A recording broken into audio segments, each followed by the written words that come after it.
សិតមកចលក់ខ្ញុំទេមានតែពួកខ្ញុំពីរនាក់ហ្នឹងទេទៅចលក់នៅនាងឯងបាននោះមើលវាអូអាយអ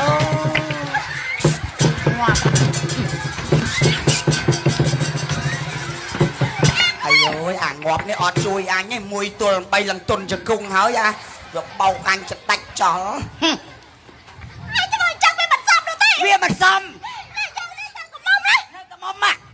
ហែងធ្វើចឹងសំអត់អ្នកនាងនេះជាអ្នកនាងយើងមកថ្មីគោរពគាត់ជាអ្នកនាងជាស្រីផងហើយសំមិនទៅអោបគាត់ចឹងតែ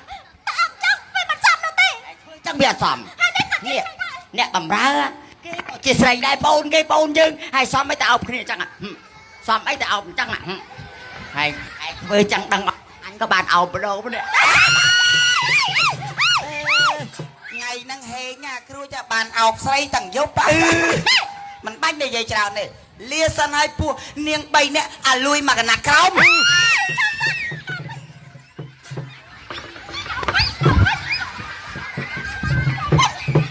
អូជួយអនជួយផងគេប្រឹងលោបខ្ញុំជប់សានអញសំណុំពោរឿងមួយ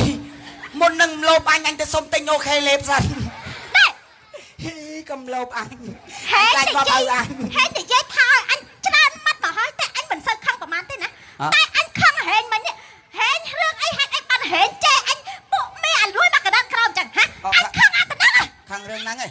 អញបានប្រងលោបអញអត់ប្រាប់អញភ័យចិត្តងាប់ផ្លែងាប់ឲ្យអញនៅផ្ទះហ៎នេះអូនហ្នឹងអញចេះមិនហ្នឹងចេះខុសយ៉ាងចេះពួកនាងអាលួយមកកណ្ដាលក្រោមហ្នឹងចេះខុសបងប្អូនជួយស្ដាប់ទាំងអស់គ្នាបើខ្ញុំចេះខុសមិនបាច់ហៅទេបើខ្ញុំចេះត្រូវចាំហៅទាំងអស់គ្នាពួកទាំង3នាក់ហ្នឹងមកខាងនេះ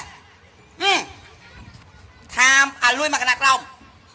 បើមិនអាលួយមកកណ្ដាលក្រោមទេមិនផោតមកស្អុយក៏គ្រប់ទេត្រូវអត់បើត្រូវហឺមួយចាំមែនទេអើយឯងត្រូវចាំទុកណាគង់តែមានថ្ងៃណាមួយ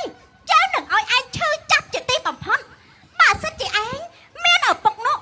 យើងនឹងតែយកឪពុកឯងធ្វើជាប្តីរបស់យើងឲ្យម្ដាយរបស់ឯងឈឺចាប់ងាប់តែជាមិនខានអាសាខ្វៃអូទៅយកឪអញឲ្យម៉ែអញទឹកភ្នែក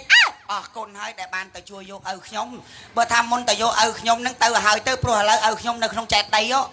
ងាប់បាត់ហើយងាប់ទៅតាមយកទៅ